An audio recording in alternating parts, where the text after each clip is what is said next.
Dios les bendiga, mis amados hermanos. Qué bueno que podemos estar juntos otra vez compartiendo mi cuaderno espiritual. Estamos hablando acerca de pelear a modo de ganar.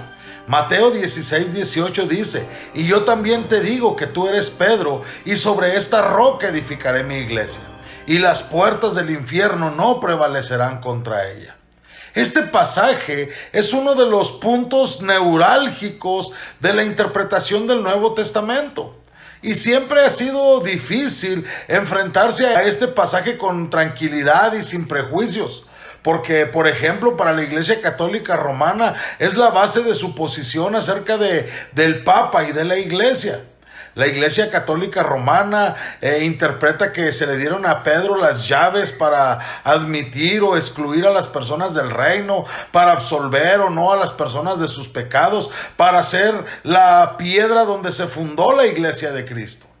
La Iglesia Católica Romana también deduce que Pedro, con ese tremendo derecho que supuestamente se le dio, llegó a ser el obispo de Roma, y que ese poder se transmitió a todos los obispos de Roma y que está personificado hoy por el Papa, que es la cabeza de la Iglesia romana y es el obispo de Roma.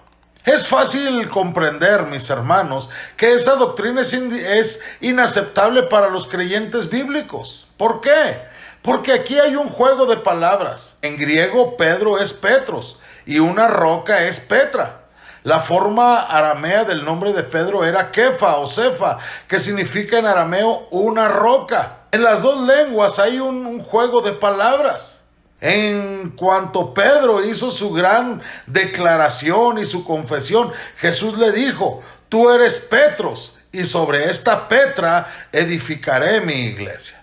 En primer lugar, esto era un elogio tremendo, porque era una metáfora que no era extraña ni inusual en el pensamiento de los judíos. Los rabinos le aplicaban la palabra roca a Abraham. Ellos decían que Abraham era la roca en la que se había fundado la nación y en la que estaba fundado el propósito de Dios. Pero también con mucha más frecuencia se le aplicaba la palabra roca a Dios mismo. Él es la roca cuya obra es perfecta. No hay roca como nuestro Dios. El Señor es mi roca, mi fortaleza y mi libertador. La misma frase aparece en el Salmo 18:2, donde dice: ¿qué roca hay fuera de nuestro Dios? ¿Qué quiso decir Jesús cuando dijo esto? Por lo menos se han dado 4 respuestas a esta posible pregunta. Agustín dijo que la roca se refería a Jesús mismo, como si Jesús dijera: tú eres Pedro, y en mí mismo como la roca fundaré mi iglesia. La segunda explicación es que la roca es la verdad de que Jesucristo es el Hijo del Dios viviente, porque a Pedro se le había sido revelada divinamente esta verdad. El hecho de que Jesucristo es el Hijo de Dios es sin duda la piedra fundamental de la fe de los cristianos. Pero esta interpretación apenas saca a la luz el juego de palabras que hay aquí.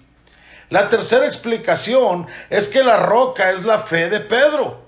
En la fe de Pedro está fundada la iglesia. Es como si él fuera el impulso inicial que habría de llamar a la existencia un día a la iglesia. El siguiente punto es que la misma palabra, iglesia, la palabra que usaría Jesús aquí en hebreo o en arameo sería Kaal, que es la que se usa en el Antiguo Testamento para la congregación de Israel, es decir, la asamblea de todo el pueblo del Señor. Pero esta no fue una asamblea o una iglesia en el sentido corriente, ni siquiera en el sentido de una denominación. Lo que estaba diciendo Jesús es que él estaba estableciendo un tipo de asamblea diferente, desconocido hasta ese momento. Y esa era su asamblea. Y luego Jesús dice que las puertas del infierno no prevalecerán contra la iglesia. La idea de puertas que prevalecen no es precisamente una figura fácil de entender. Puede que se trate de una fortaleza. Puede ser el hecho de que ahí cerca de Cesarea, donde se sucedió esto, estaban las ruinas en una montaña de un gran castillo, que ahí estaba toda su gloria en los tiempos de Jesús. Puede ser que Jesús también estuviera pensando en la iglesia como una fortaleza y en las fuerzas del mal como una fortaleza contraria. Y lo que él quisiera decir era que el poder del mal nunca prevalecería contra la iglesia. En Oriente Antiguo, la puerta era tradicionalmente el lugar en que los ancianos y los gobernantes se reunían para tratar las causas y dictar justicias, especialmente en los pueblos pequeños y en las aldeas. Así que Jesús podría haber dicho: los poderes del gobierno del infierno nunca prevalecerán contra la iglesia. Entonces, mis hermanos, ¿qué estaba diciendo aquí? Lo que el Señor estaba diciendo es que no habría nada que pudiera detener a la iglesia del Señor Jesucristo. Como quiera que fuera tomada, esa frase expresa triunfalmente la indestructibilidad de Cristo y de su iglesia. Incluso la muerte, la última arma de Satanás, no tiene poder para detener a la iglesia. La sangre de los mártires ha avivado el crecimiento de la iglesia en tamaño y en poder espiritual. ¿Por qué? Porque es la iglesia de Jesucristo, y la iglesia de Jesucristo prevalecerá. Estamos peleando para ganar. Que el Señor te bendiga.